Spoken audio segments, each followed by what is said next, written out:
Now, we will listen Dr. Rajratan Saab.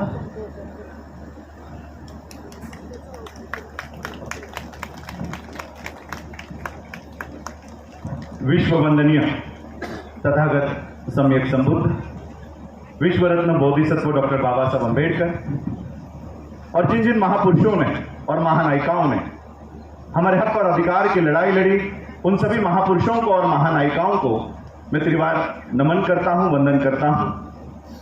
आज के mission जय भीम के माध्यम से विशाल राष्ट्रीय बौद्ध सम्मेलन में उपस्थित वंदनीय भिक्षुगण जो उस मंच पर उपस्थित है, मंच पर उपस्थित सभी मान्यवर और यहां पर उपस्थित सभी मेरे भाइयों को, बहनों को और माताओं को राजरत्न अंबेडकर की ओर से जय भीम।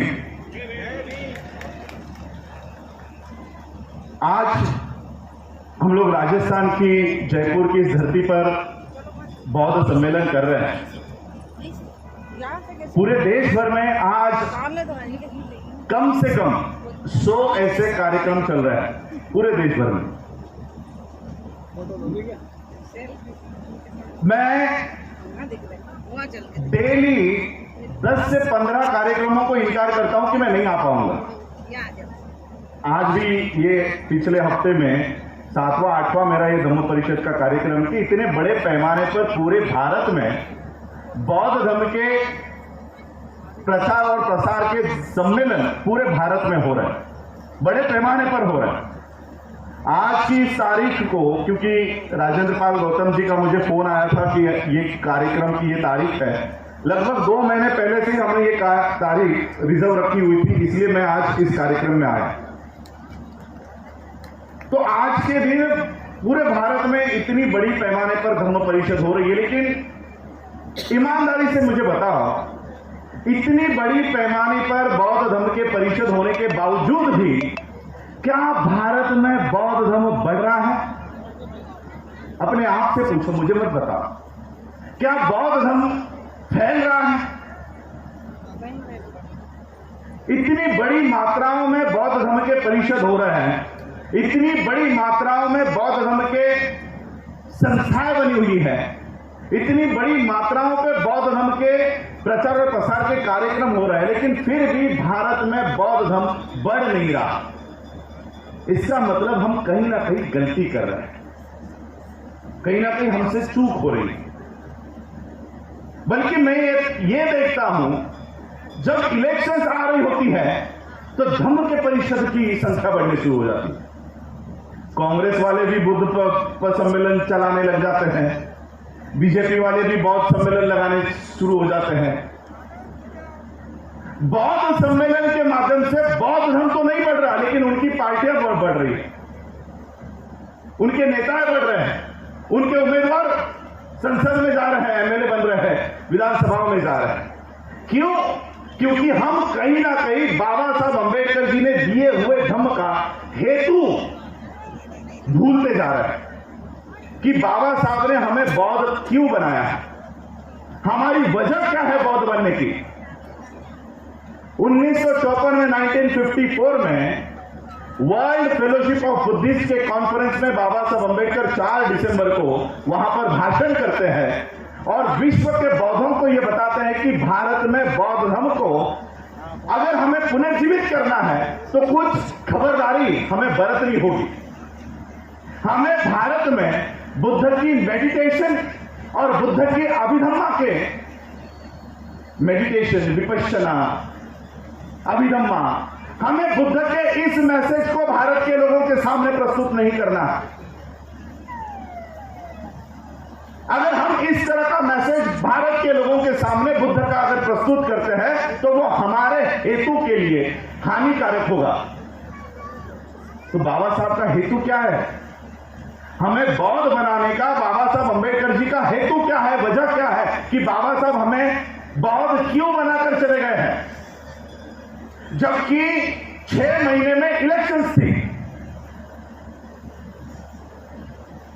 14 अक्टूबर 1956 को बाबा साहब अम्बेडकर जी ने पहले खुद बौद्ध धर्म की दीक्षा ली और उपस्थित 5 लाख से भी ज्यादा अनुयायियों को बाबा साहब अम्बेडकर जी ने बौद्ध धर्म की दीक्षा दी 14 अक्टूबर को।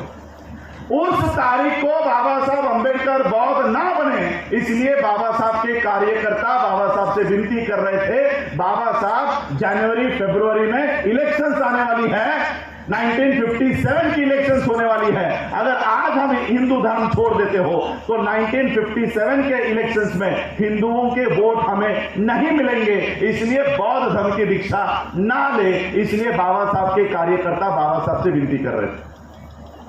आज का हमारा कोई नेता होता तो हिंदुओं के वोट पाने के लिए वो शायद बौद्ध धर्म के कार्यक्रम या बौद्ध दीक्षा को टाल देता।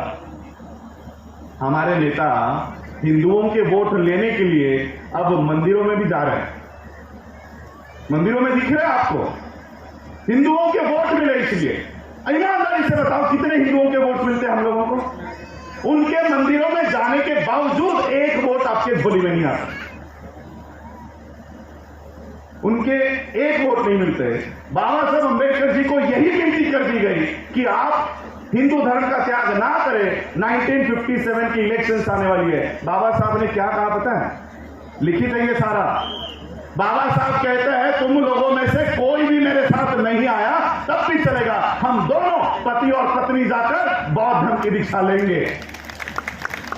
कोई नहीं आया तो भी चलेगा मेरे पीछे। क्या हेतु था, क्या वजह थी? बाबा साहब अंबेडकर हमें जाते जाते बुद्ध की शरण में लेके गए। क्यों? अपनी राजनीति को भी दांव पर लगाकर क्यों गए पता है? क्योंकि बाबा साहब को यह अंदेशा हो गया था कि 1950 में लागू हुआ संविधान ये हमारे हक में नहीं चलाएंगे। ये बाबा साहब को पता चल चुका था। जिस महामानव ने संविधान निर्माण करने के लिए इतना संघर्ष किया, कांग्रेस के लोग बाबा साहब अंबेडकर जी को संविधान सभा में आने नहीं देना चाहते थे, फिर भी बाबा साहब संघर्ष करके उस संविधान सभा में गए, संविधान निर्माण किया और देते समय कहते हैं कि संविधान कितना भी अच्छा क्यों ना हो, इसको लागू करने वाले लोग अगर गलत है तो संविधान तुम्हारे किसी काम का नहीं होगा।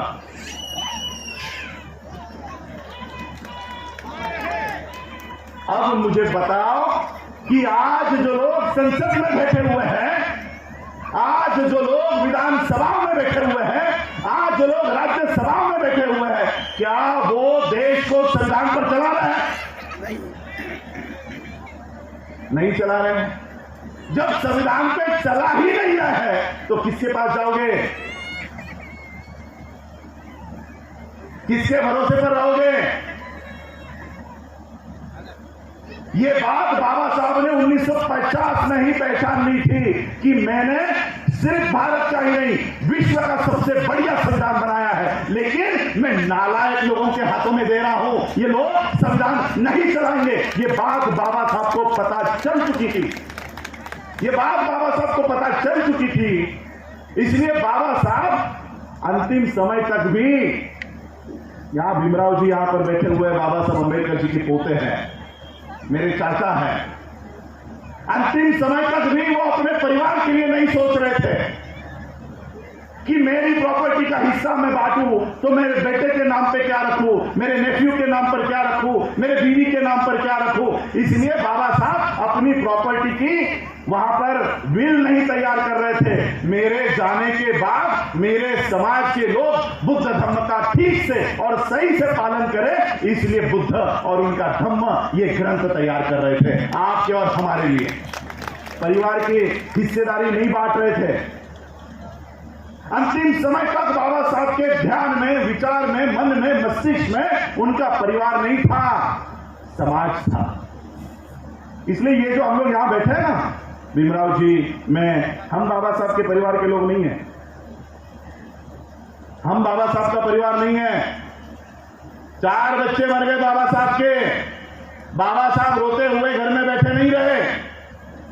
आपके बच्चे ना मरे इसलिए कंटिन्यूसली आपके लिए काम कर रहे थे। हम तो सिर्फ खून के रिश्तेदार हैं, असली परिवार ये मेरे सामने बैठा हुआ है। ये है बाबा साहब का असली परिवार, जिनके लिए बाबा साहब अंतिम समय तक लड़ रहे थे। और इसलिए बाबा साहब जाते जाते हमें बुद्ध की शरण इसलिए देकर गए कि जिस दिन इस देश का संविधान तुम्हारे पक्ष में खड़ा करना बंद कर दिया जाएगा, उस दिन बुद्ध की शरण में चले जाओ। ये बुद्ध तुम्हारे लिए खड़ा हो जाएगा और तुम्हारी रक्षा के लिए आगे आएगा। इस बुद्ध में क्या ताकत है ना, ये मोदी से पूछो। मोदी से पूछो, जो आदमी बचपन से लेकर जवानी से लेकर बुढ़ापे तक बुद्ध के धर्म का विनाश करने के लिए तैयार किया गया है, आरएसएस के माध्यम से बुद्ध को नष्ट करने के लिए तैयार किया गया है, वो प्रदेश में जाकर इसको कहना पड़ता है कि मैं बुद्ध की धरती से आया हूं। जो आदमी ट्रेन किया गया है बचपन से, जो आदमी ट्रेन किया गया है बुद्ध के मिशन को खत्म करने के लिए, वो ये कह रहा है कि मैं बुद्ध की धरती से आया हूं। भारत बुद्ध का देश है। मैं तो बहुत अभी कंट्रोवर्सी राजेंद्र पाल जी चल रही है, इंडिया भारत इंडिया भारत। मैं मोदी जी का स्वागत करना चाहूंगा इसलिए, और अंध भक्तों को बताना चाहूंगा कि भक्तों, तुम कह रहे थे कि भारत को हिंदू राष्ट्र बनाएंगे, तेरे आका ने भारत को भारत सम्राट अशोका का भारत बना दिया। काहे का हिंदुस्तान? तुम्हारा आका ही इसको भारत कह रहा है। काहे का हिंदुस्तान? मोदी जी का स्वागत करता हूं मैं इस बात के लिए। इंडिया दैट इज भारत, ये बाबा साहब ने दिया हुआ नाम है। मैं मोदी जी का, सुप्रीम कोर्ट का, राज्यसभा का और सबसे विनती करना चाहूंगा, अब मोदी जी ने इसको भारत नाम दिया है, हिंदुस्तान इसको बोलने का, इसको गाली देने का काम किया तो सबसे पहले एफआईआर हम लोग करेंगे। यह घटिया नाम इस देश को नहीं पड़ना चाहिए, हिंदुस्तान। जिसको इस देश को हिंदुस्तान बनाना है वो भारत के बाहर जाए, कोई भी टापू खरीद ले और वहां पर जाके अपना हिंदुस्तान बनाए, यहां पर नहीं चलेगा। इस देश में नहीं चलेगा। ये इंडिया है, दैट इज भारत, सम्राट अशोका का भारत, सम्राट अशोका का भारत। और यही बात बाबा साहब ने पहचानी थी कि आने वाले समय में ये हमारे संवैधानिक हक और अधिकार हटाएंगे। कई सारे लोग बाबा साहब से विनती कर रहे थे कि बौद्ध मत बनो। किसी पत्रकार ने यह भी कह दिया कि आप आपके लोगों का दिशा भूल कर रहे हो, लोगों को गलत राह पर लेके जा रहे हो।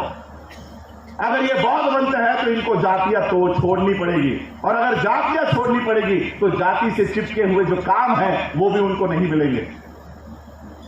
महारों का काम हुआ करता था कि गली में, गांव में कोई भेड़ बकरी गाय भैंस मर गई तो उसको खींच कर लेकर जाना है, उसको साफ सफाई करना है और वो बेच के उसके ऊपर निर्माण करना है, गुजारा करना है।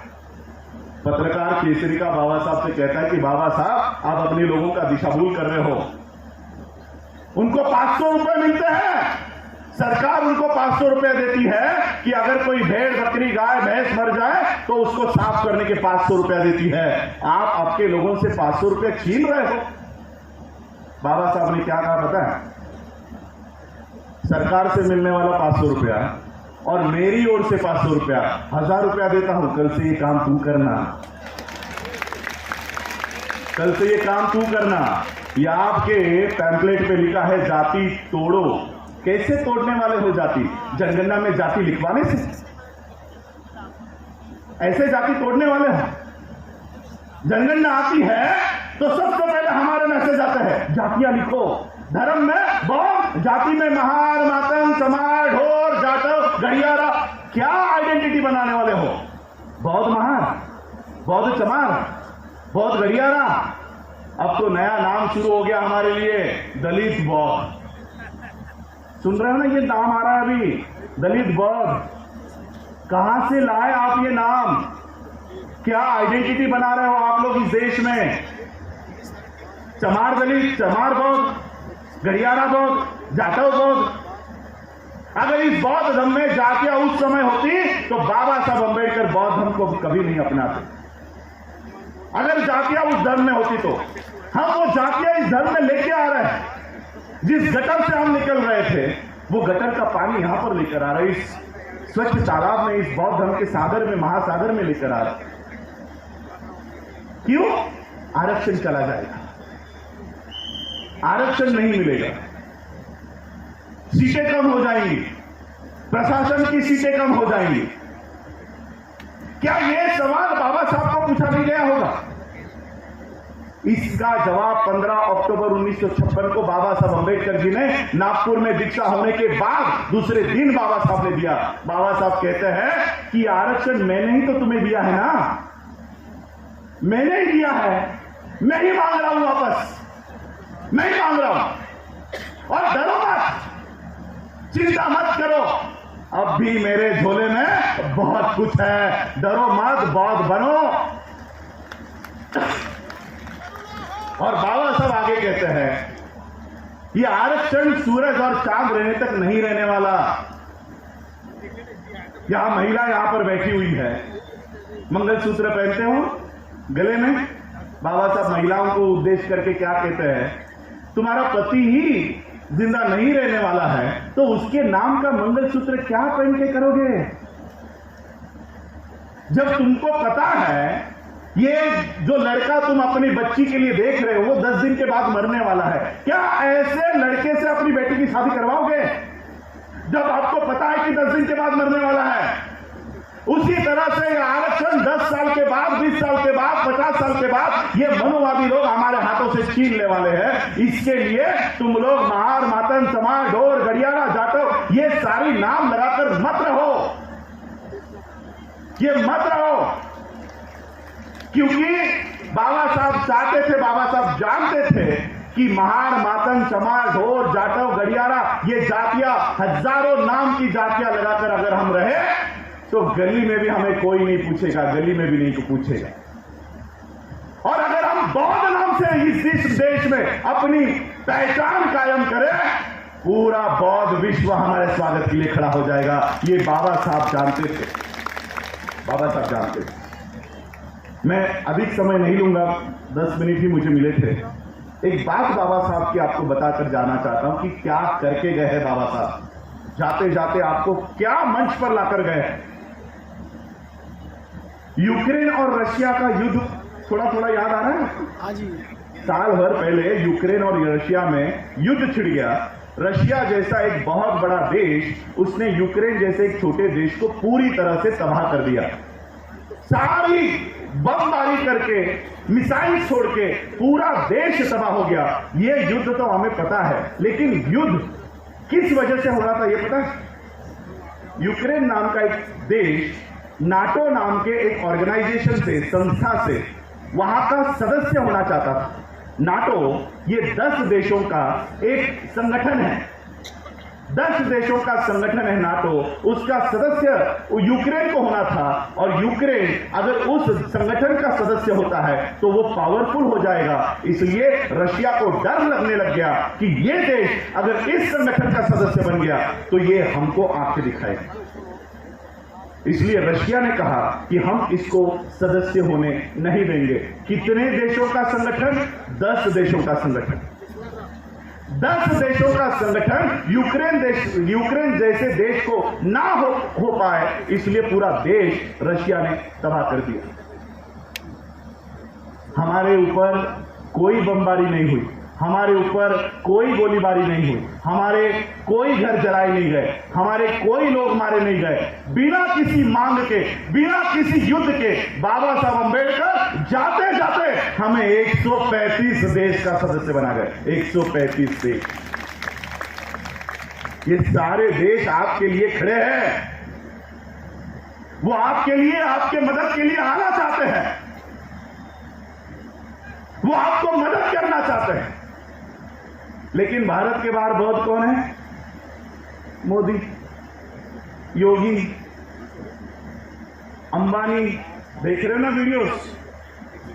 नीतू अंबानी वहां पर बहुत। हम कौन है? चमार, जाटव, महार।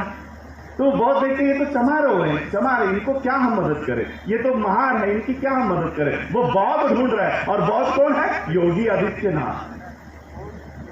बौद्ध भी नहीं है वो, उसकी किताब लिखी हुई है बुद्धिस्ट मॉन्क। जो बनते जी यहां बैठे हैं ना, वो बनते जी योगी है विश्व की नजर में, योगी को बना दिया है Yogi. Narendra Modi Buddhist prime minister of India. ये बाबा साहब की बुद्धिस्ट मूवमेंट में हम लोग इस तरह से ये काम कर रहे हैं। बहुत लोग शायद मैं जाने के बाद, इसलिए मैं वो पॉइंट क्लियर कर देता हूं, बहुत लोगों ने मेरा स्वागत पंचशील की ये पट्टियों से किया। किसी को लगा होगा मैं अपमान कर रहा हूं, मैंने वो गले से निकाल के रख दिया। मैं आज 135 कंट्रीज की जिसमें बाबा साहब अम्बेडकर 1950 में, 1954 में और 1956 में गए थे, वर्ल्ड फेलोशिप ऑफ बुद्धिस्ट आज 135 देशों का संगठन है। इस 135 देशों के संगठन का आज मैं स्टैंडिंग कमेटी सेक्रेटरी पद पे काम भी कर रहा हूं। और ये जो अनावरण से हमें ये पता नहीं है, लेकिन वर्ल्ड के बुद्धिस्ट इस फ्लैग को उनके देश के भी फ्लैग से ऊपर रखते हैं। ये जो फ्लैग है ना, धम्मध्वज, इसको उनके देश के भी ध्वज से ऊपर रखते हैं, उनके देश के ध्वज से ऊपर। 135 देश पे लहराता है ये फ्लैग। उसको काट के हम गले में नहीं पहन सकते, इसलिए मैंने वो उतार के मेरे जेब में रख दिया कि इसका एक मान है, सम्मान है। इसको हम काट के गले में नहीं पहन सकते। भारत का ध्वज आप काट के गले में पहन सकते हो क्या? नेशनल ऑनर एक्ट के तहत आपको ऊपर FIR होगी और आपको जेल होगी। कितने देशों पे लहराता है ये फ्लैग? 135। जब एक देश के झंडे को अगर आप गले में नहीं पहन सकते, तो क्या 135 देश के झंडे को हम गले में पहन सकते हैं? इसलिए कहीं ना कहीं मैं अपनी ओर से मैं आप लोगों को कभी नहीं रोकूंगा। मुझे पता चल चुका है वर्ल्ड के लोग इसको बहुत सम्मान देते हैं। हम गले में पहनते तो हमें बुरी नजर से देखते हैं कि अरे ये क्या कर रहे हैं ये लोग, ये हमारा ध्वज गले में पहन रहे हैं। तो ये कहीं ना कहीं मैं आपको बताना चाहता हूं कि इसलिए मैंने वो उतार के मेरे जेब में रख दिया। मान सम्मान हम करते हैं। तो बाबा साहब ने बहुत बड़े हेतु से हमें बौद्ध बनाया है, उसके ऊपर चलना चाहिए। आज हमारे पास 0.6% पॉपुलेशन रजिस्टर हुई है बुद्धिस्टों की। 0.6, 1% भी नहीं। किस मुंह से हम भारत की बौद्धमय करने की बात कर रहे हैं? किस मुंह से, जब हम 1% भी पॉपुलेशन बौद्ध नहीं दिखा पा रहे। और इसलिए बाबा साहब के बुद्धिस्ट मूवमेंट को अगर इस देश में बढ़ाना है, राजेंद्र पाल गौतम जी, भीमराव अंबेडकर जी, मंच पे बैठे हुए सभी जो बुद्धिस्ट मूवमेंट चला रहे हैं, इस मूवमेंट को हमको सबको इकट्ठा होके एक मूवमेंट में हम लोगों को लेकर चलना है। भले हमारे संगठन अलग अलग, भले हम लोग अलग अलग फ्रैक्शंस में काम करते हो, लेकिन काम तो बुद्ध का करते हैं, काम तो धम्म का कर रहे हैं, धम्म को प्रचार प्रसार करने का काम कर रहे हैं। और इसलिए आप सभी लोग, मैं ये आज के इस मिशन जय भीम के विशाल राष्ट्रीय बौद्ध सम्मेलन के माध्यम से आप लोगों से ये आशा और गुजारिश करना चाहूंगा। बाबा साहब ने उस समय 15 अक्टूबर 1956 को एक बात कही थी कि अब भारत में बहुत हुआ, अब भारत में घर के घर में बहुत हुआ, अब घर के बाहर जाकर दिखाओ, भारत के बाहर जाकर दिखाओ। आज बाबा साहब के वजह से हम लोगों को भारत के बाहर भी अपनी पहचान बताने की जरूरत नहीं पड़ती। वर्ल्ड फेलोशिप ऑफ बुद्धिस्ट के कॉन्फ्रेंस में जब मैं जाता हूं, 128 देश, 120 देश, इनके प्रतिनिधि, वहां के राष्ट्रपति, वहां के प्रेसिडेंट्स, वहां के ministers, cabinet ministers, finance ministers वहां पर आते हैं। और जब हमसे पूछते हैं किस देश से आए हैं, विच कंट्री, और जब हम उनको कहते हैं कि इंडिया, हम भारत से आए हैं, क्या कहते हैं पता है वो लोग? ओह, अंबेडकर इंडिया। आज भी देश की पहचान मोदी या गांधी के भारत से नहीं, डॉक्टर बाबा साहब अंबेडकर जी के भारत से होती है। इतनी बड़ी पहचान बाबा साहब अंबेडकर हमारे विश्व में करके गए हैं। वहां पे चलो, अपना अधिकार वहां से लो। 1-2 सीटों के लिए यहां पर लड़ने से बेहतर है विश्व के मंच पर जाओ और अपना अधिकार वहां से प्राप्त करो, और वहां से बौद्ध पहचान बनाकर अपनी पहचान इस देश में कायम करो। इस देश का बौद्ध ना तो मोदी है, ना तो योगी है, ना तो अंबानी है। इस देश के असली बौद्ध, और सिर्फ बौद्ध ही नहीं, हम जो लोग यहां पर बैठे हुए हैं, बनते जी यहां पर बैठे हुए हैं, हम नाग वंश के लोग हैं। और कौन? जिन्होंने बौद्ध धर्म का प्रचार और प्रसार अफगानिस्तान तक जाकर किया और सिर्फ प्रचार और प्रसार नहीं किया, ब्राह्मणों के कारस्थानों से, ब्राह्मणों के षड्यंत्रों से बुद्ध की रक्षा करने वाले हम लोग हैं। उस समय भी हम बुद्ध की रक्षा कर रहे थे और आज भी हम बुद्ध की रक्षा करने के लिए, आज भी हमारा शरीर में वो खून दौड़ रहा है बुद्ध की रक्षा के लिए। आज भी हमें बुद्ध को बचाना है। इस ब्राह्मणी ताकतों से वो बुद्ध को कब्जा करना चाहते हैं। बुद्ध कौन है? विष्णु के अवतार है। बुद्ध विष्णु के अवतार है और इसलिए बनते सुमित रतन जी यहां पर बैठे हुए हैं। बनते सुमित रतन जी एक बहुत अच्छी बात कहते हैं, बिना 22 प्रतिज्ञा के बौद्ध धर्म ब्राह्मण धर्म के समान हो जाएगा। और इसलिए बाबा साहब ने हमें 22 प्रतिज्ञा दी है। जो भी व्यक्ति आपको बिना 22 प्रतिज्ञा के बौद्ध दीक्षा देता है, समझ जाना वो आरएसएस से जुड़े हुए हैं। समझ जाना। कुछ लोग मूर्तियां बांटकर आप लोगों में घुसपैठ कर रहे हैं, मूर्तियां लेकर आ रहे हैं और आप लोगों को पिछले दरवाजे से महायानी बुद्धिस्ट बनाने की षड्यंत्र कर रहा है। इसलिए पहचान लेना, बाबा साहब ने उस समय कहा था, only Trisharan and Panchsheel is not enough. सिर्फ पंचशील और त्रिशरण ये काफी नहीं है। अगर हमें हिंदू धर्म से बाहर आना है तो 22 प्रतिज्ञा की भी उतनी ही जरूरत है। जो बुद्धिस्ट बिना 22 प्रतिज्ञा का है वो समझ लेना वो ब्राह्मणी विचारधारा का। बस इतनी ही बात मैं आज आपके इस मंच से करना चाहूंगा। मुझे राजेंद्र पाल गौतम जी ने आज के इस कार्यक्रम में शरीक किया, उसके लिए मैं उनका बहुत बहुत आभार व्यक्त करता हूं। आप लोगों ने मुझे इतना सुना, ध्यानपूर्वक सुना, इसलिए मैं आप सभी का आभार व्यक्त करता हूं। जय भीम, नमो बुद्धाय, जय भारत।